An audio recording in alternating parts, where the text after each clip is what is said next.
10h, 11h30 sur Europe 1. Culture Média. Thomas Hill. Et on démarre cette émission avec le journal des médias de Julien Pichenet. Et les audiences d'abord, qui étaient en tête hier soir, Julien? Eh bien, c'est Alex Hugo sur France 3 avec près de 4 400 000 téléspectateurs, 23% du public. Ça cartonne comme toujours. La France a un incroyable talent, était également en bonne forme hier sur M6 avec près de 3 millions de fidèles. TF1 complète le podium avec la saga Harry Potter. Sur TF1, toujours la quotidienne de la Starac remplit les salles en ce moment avec 1 800 000 téléspectateurs à 17h30. Attention, demain ça changera d'horaire, je vous dirai pourquoi dans un instant. Un petit mot sur les audiences des chaînes info, parce que lundi, jour de la mise en liberté sous contrôle judiciaire de Nicolas Sarkozy, on s'en doute, elles ont été beaucoup regardées. CNews a fait un très bon score en réunissant 4,7% du public devant BFM TV avec 1,7 point de plus de son côté. LCI a enregistré 2% de part de marché ce jour-là. Europe 1, le journal des médias. Et puis on commence ce journal avec ce nouvel épisode dans le conflit BBC-Donald Trump. Même s'il reconnaît un manquement aux règles éditoriales du groupe, Tim David, le directeur général démissionnaire de la BBC, appelle à se battre pour défendre le journalisme du groupe audiovisuel public et la liberté de la presse, qui est selon lui mise à rude épreuve en ce moment. Un appel qui fait suite aux menaces de Donald Trump d'attaquer l'institution britannique pour diffamation. L'un des discours, on le rappelle, du président américain a été truqué dans un documentaire qui est toujours en ligne. D'ailleurs, Donald Trump avait donné à la BBC jusqu'à vendredi pour le supprimer de toutes les plateformes, ce qui n'est pas encore tout à fait le cas. On parle des difficultés du service public en France, Thomas, mais c'est la même chose de l'autre côté de la Manche. Cette affaire tombe très très mal pour la BBC qui doit bientôt, dans quelques mois, renégocier son contrat avec le gouvernement, le groupe tire en effet l'essentiel de ses revenus de la redevance. Et vous le disiez, il y a des difficultés aussi dans le service public en France. La chaîne d'information France Info a présenté ses excuses après la diffusion d'un graphique aux proportions farfelues. Oui, c'est une bourde de plus pour la rédaction de France Télévisions. Lundi soir, 19h53, France Info affiche sous la forme d'un diagramme en bâtonnet ou d'un graphique en barre les résultats d'un sondage pour les intentions de vote des Français au premier tour de l'élection présidentielle de 2027. Bon, jusqu'ici, rien d'anormal, mais en regardant de plus près, rien ne va. Les chiffres sont corrects, mais l'échelle du graphique n'est pas du tout la bonne. Exemple, la colonne de Jean-Luc Mélenchon, 12% d'intention de vote, est à la même hauteur que celle de François Hollande, 6,5%. Celle d'Éric Zemmour, 6%, est plus petite que celle de Xavier Bertrand, 5,5%. Bonjour France Info, ne voyez-vous pas un problème d'échelle sur votre graphique ? A interrogé d'ailleurs le président du parti Reconquête sur son compte X.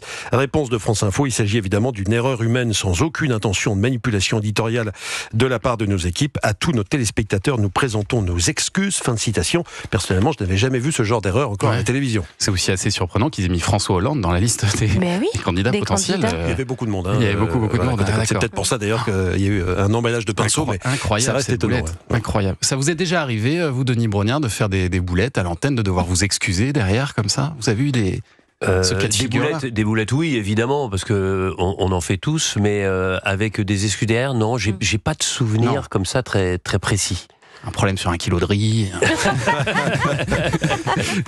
Allez, côté programme c'était peut-être pas sur les mêmes sujets, parce que là c'était quand même la plus haute importance. Bien sûr, c'est grave. Côté programme, demain, la quotidienne de la Starac va changer d'heure, donc vous l'avez dit, sur TF1. Elle sera avancée d'1 heure et débutera donc à 16h25 au lieu de 17h30. Un changement exceptionnel. Ce sera que pour demain.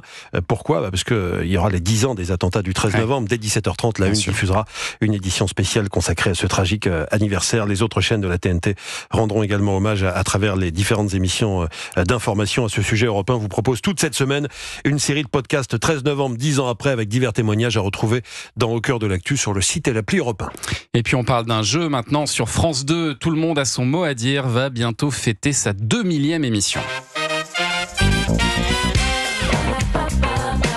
Ce sera dans 10 jours, non ? Oui, un petit peu plus de 10 jours, un petit peu moins de 2 semaines pour l'occasion. Donnez-nous la date. Le 24 novembre. Le 24 novembre. Ouais, j'allais le faire, Thomas.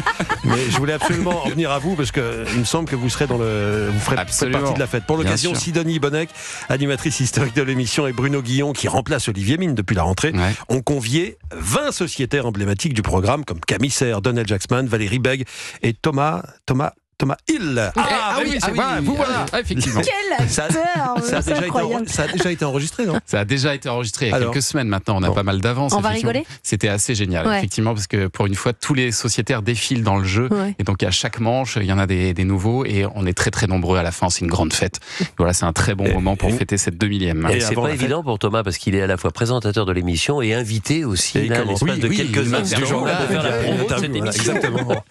On a fait un petit son en direct, comme on dit. À ce propos, Thomas, le jeu a signé ce record de saison hier avec 1 600 000 téléspectateurs. Il y avait des grosses audiences hier soir. On l'a dit, la Starac, c'était très fort aussi pour C'est l'heure d'hiver, les gens sont davantage devant la télévision. Et puis alors, on reste en radio avec 2 nouveaux visages qui ont intégré la matinale d'RFM ce matin. Oui, parce que le binôme de Philippe Lelouch, Caroline Turbide, est parti en congé maternité. À sa place, les auditeurs ont pu retrouver ce matin Sandra Cohen, qui anime la tranche habituellement du 15h30, 18h sur Europe 2, ainsi que Nathalie Dartois.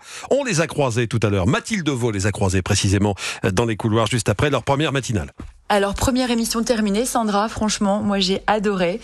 Tout de suite, c'est une belle rencontre, un feeling de dingue entre nous deux. Bon, Philippe Lelouch, je le connaissais, donc franchement, je suis ravie. Très belle émission. Et toi, Sandra ? Alors moi aussi, je connaissais personne, vraiment, ni Philippe, ni Nat, et c'est vrai qu'il y a une très belle cohésion.